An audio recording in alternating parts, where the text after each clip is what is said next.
Hey guys, what's going on? Welcome to another video on my channel, Hairliciously. If you guys are new, please make sure to subscribe so that you guys are updated on my second hair transplant journey progress, as well as video topics covering current hair loss treatments. Visit my website at hairliciously.com to purchase your microneedling devices, which are scientifically proven to stimulate hair growth, my low-level laser therapy cap, hair growth vitamins, DHA blocking shampoo and serum, and a few other products for those who are suffering from hair loss. Now, if you guys are also interested in getting a complimentary consultation from the clinic that I went to get my hair transplant, you guys can reach directly to Motion Clinic and get a free estimate on how many grafts that you guys are going to need, and you guys can also discuss things like hairline design and all that good stuff. So I'm going to be leaving all of the contact information in the description box below. So in today's video, I wanted to finally give you guys an update on my second hair transplant journey progress. I'm actually at my 11-month mark since my last hair transplant, which took place back in November of 2019 in South Korea at Motion Clinic. I did receive the procedure by Dr. Bach, who is the head doctor over there.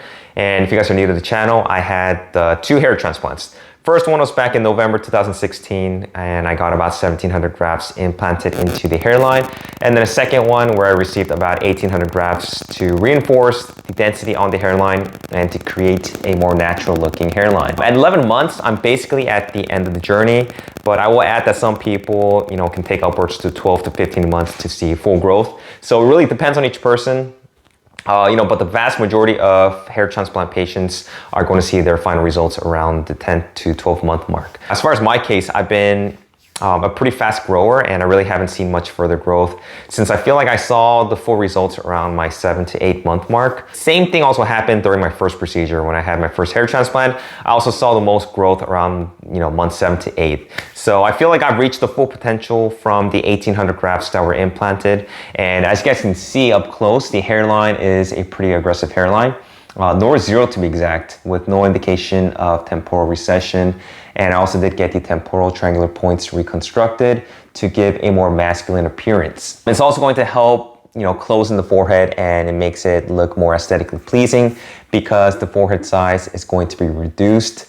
And I mean, at this point, I'm pretty content with how the hair transplant went. This is basically exactly what I've always wanted ever since I started receding. I've always wanted that young juvenile hairline with no recession, and I have finally been able to achieve that. So I'm very thankful for the doctors and the technicians who made this possible. Now, some might say that I did waste a lot of grafts solely for the hairline, but I don't tend to look at it that way because I naturally had a high forehead and, also with temporal recessions. And it was expected that, a lot of grafts would be used to, lower the hairline and to add in more density through a second hair transplant. It's pretty common for people who undergo hair transplants to get a second and even third procedure because, oftentimes it's difficult to achieve the density that you really want from the first procedure. And given that hair loss is progressive in nature, a lot of hair transplant patients have to go back and forth for touch-ups and basically play game of catching up with hair loss. And in my case, I've been lucky where I've been taking, 0.5 milligram of finasteride and microneedling with Minoxidil, laser therapy and several other treatments, and have not been able to see any further progression of hair loss. But had I not been proactive with treating my hair loss with medication and other means of therapy, there's no doubt that I would have continued to recede and lose hair. And just to kind of give you guys a family history of hair loss, my dad is around a Nord 4 diffuse staining on the mid scalp. My uncle is a Nord 7, so straight up Dr. Phil. And both my grandfathers on the maternal and paternal side were fully bald. So genetic hair loss does run in the family, and this is why it's going to be even more important to take action when you start seeing the first symptoms or signs of hair loss. The faster that you guys are able to, treat hair loss, the more hairs that you guys are going to be able to salvage. And, the unfortunate thing though about hair loss is that it's going to have to be a lifetime commitment of using anti-androgens, 5-alpha reductase inhibitors and other means of treatment to fight hair loss. And even more crucial to do so, especially, if you've undergone a hair transplant, so that you can slow the progression of hair loss. Now, we still don't have a cure for hair loss, so we have to still stick with mainstream treatments that are available until something better comes out. But I will say that there are a lot of good treatments and research that's currently being done, and that's also going to be releasing in the next few years. So I always tend to stay optimistic about that. Now, I will probably just do one more update next month for my 1-year follow-up, and then that's probably going to mark the last journey for my second hair transplant that I've received.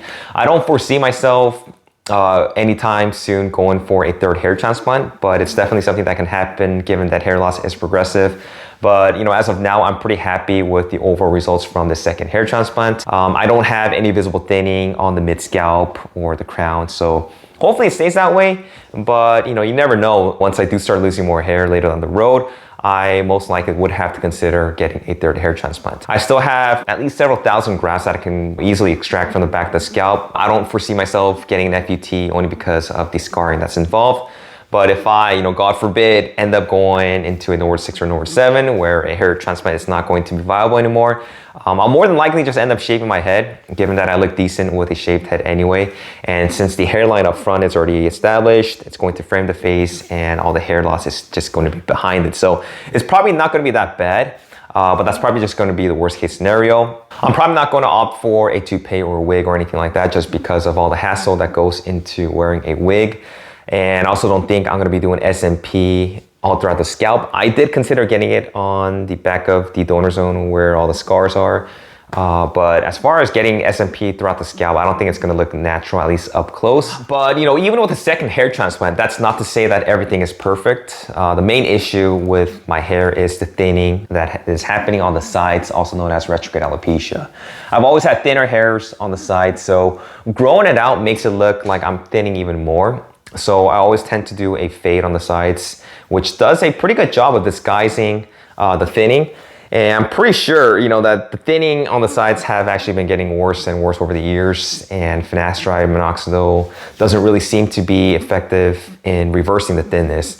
So as far as my case, I really didn't find an effective treatment for retrograde alopecia.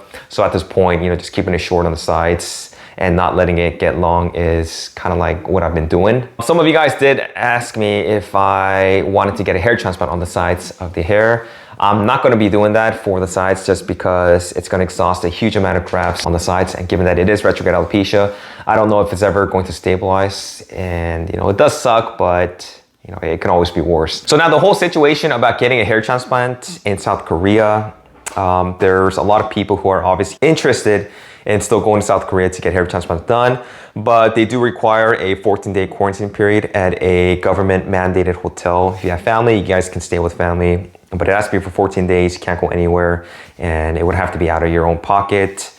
If you do stay at a hotel, it can cost anywhere from $50 to $100 USD. And you're still going to have to be monitored, and you're going to have to send in daily temperatures twice a day through an app that is connected to the local government. And if you do provide false information or you don't follow quarantine rules, you can go to jail for up to a year with a huge hefty fine. You can also be subject to deportation. So they do take things pretty seriously there.